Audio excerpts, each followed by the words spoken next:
Hello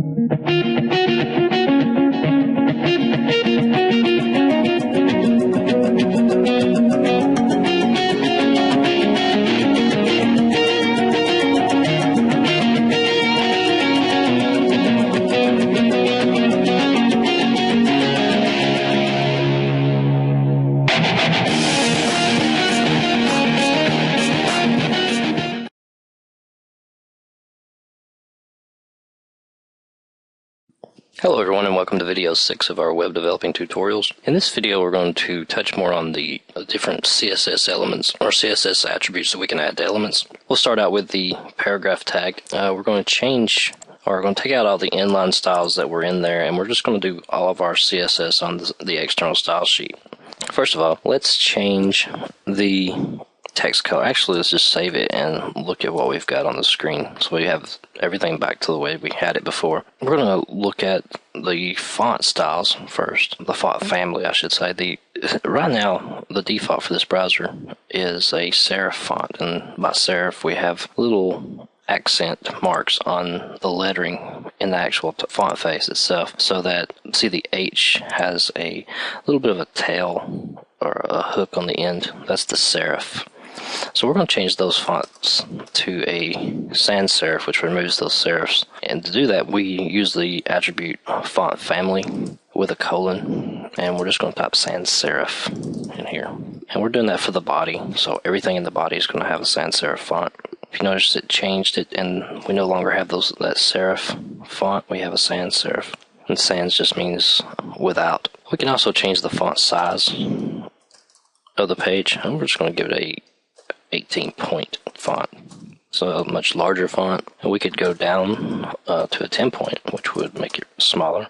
And you can also change the font in other ways, or the font size in other ways. We're going to do that in the paragraph itself. Let's change the font size of paragraphs text using a percentage. We'll do an 80% here.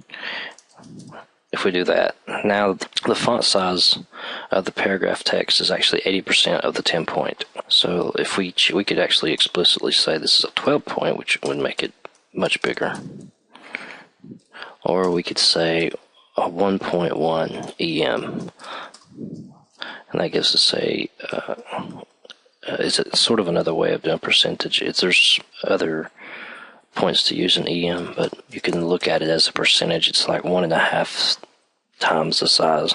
If we do 1.5 EM, if we did 2.0 EM, it's actually twice the size of a 10-point, which should be the equivalent of 20-point, which stays the same. Well, that's the same thing as saying 2.0 EM.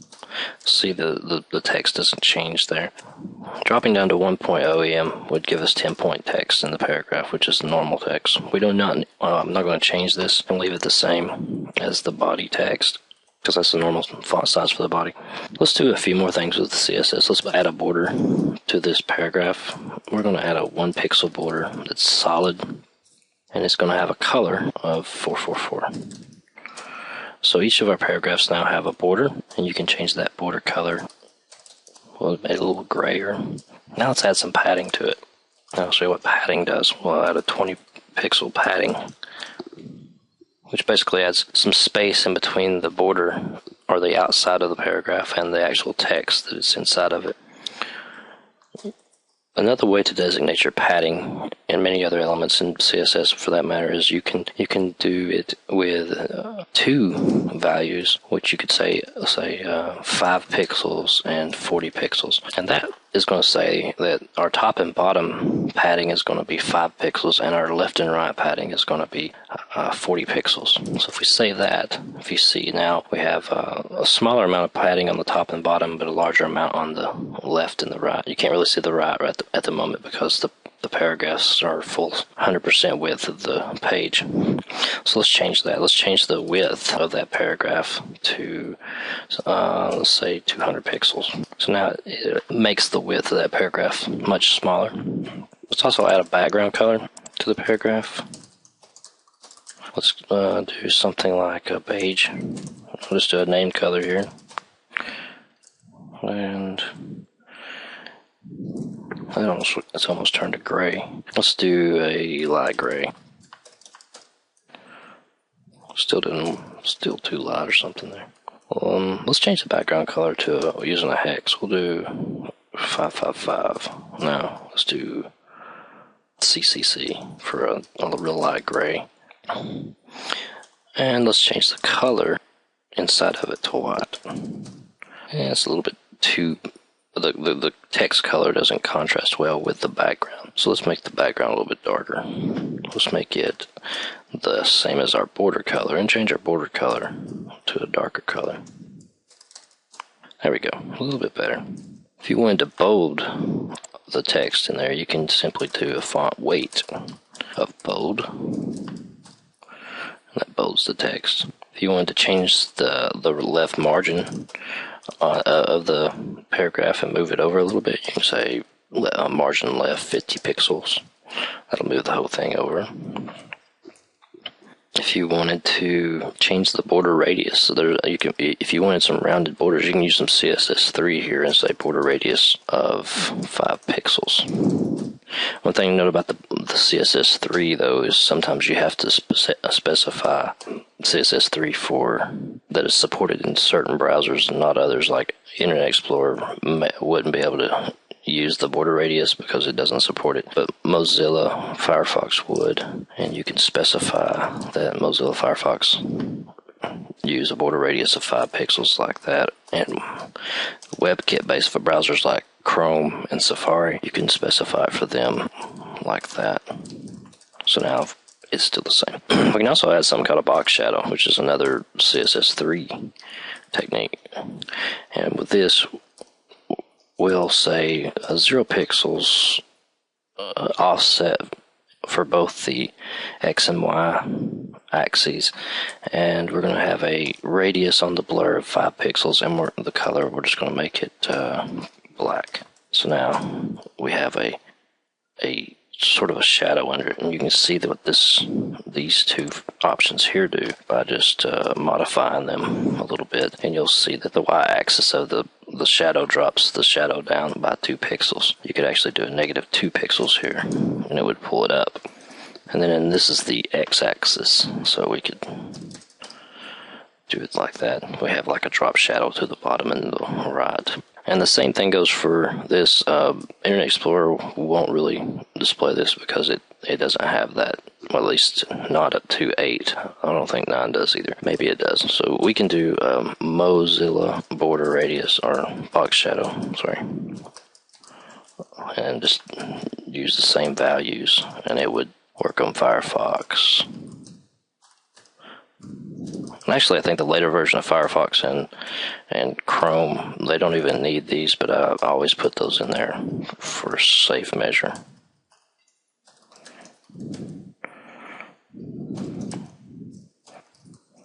Anyway, there's some CSS rules for their paragraph tags. Now let's change something about the header tags. Let's change the heading, the heading 1 tag to a color of orange. Let's see, that changed the heading 1 tag by itself. The beauty of CSS is that you can change the styles of many pages with a single style sheet. All they have to do is link to that style sheet. That's the beauty of the external style sheet. Every page on your site can have styles that are derived from this single CSS file. And that saves a lot of typing versus the old way of changing the font colors and things like that in the HTML itself. With CSS, you can do it all in one file if you need to. But also, you can get styles from many different locations too, so that's another positive thing. For the table, we could add some style to it as well. We could give it a border. Let's give it a border of 2 pixels, dotted, and make it green. I'm not trying to make this look good, I'm just trying to show you some of the things that you can do with it. And at this point, I'd also like to talk about how you can address classes and IDs. Let's go look at a way that you can specify certain IDs have a certain characteristic. So for this TD here, we can give it an ID of something like name label. Okay, actually put that in quotes. Name label. We save that. It doesn't really change anything whenever you do that, but if you go to the CSS and you say # name label like this, now you're addressing just that single element. So let's give it a background color. Actually, let's make the font size on it bold, or font weight bold, sorry. I'll go back, refresh that. I didn't type this correctly. Label. There we go. Now the name becomes bold, which is cool because if you have a form like that and you want to bold the labels, you can do so. But what if you wanted to bold all those labels? The name, phone, street address. Now you could come over here and make an ID for each one of these and then put a CSS rule on each one of them. But instead of doing that, why don't we just we'll create something called a class. And we'll just call this class label. And we'll give that class label on all these TDs that are actually labels. Save it. So now we go to the CSS, and we can remove this because I don't have that ID anymore. But to address a class, to actually specify some styles for a class element, we use a dot and then the class name. So we have dot label. Now let's change the font weight to bold on all of our font label or on our class labels. So we refresh that. All of our labels are now all bolded now. So the advantage of this is instead of having to write like name label and then also writing phone label and designating all of your different IDs in this, you can say address label for this, and then doing a font bold here. You can just designate a class called label, and that label can do all those things. We could also say like text align, right. We save that, and all those are aligned to right now. So you can control all those different elements that have the label class by just changing this one thing. I use IDs and class a lot, and most of the time for IDs I use those for wrappers, like when you wrap an object with a div, but we'll get into that later. But just to know that those are different ways that you can address different elements.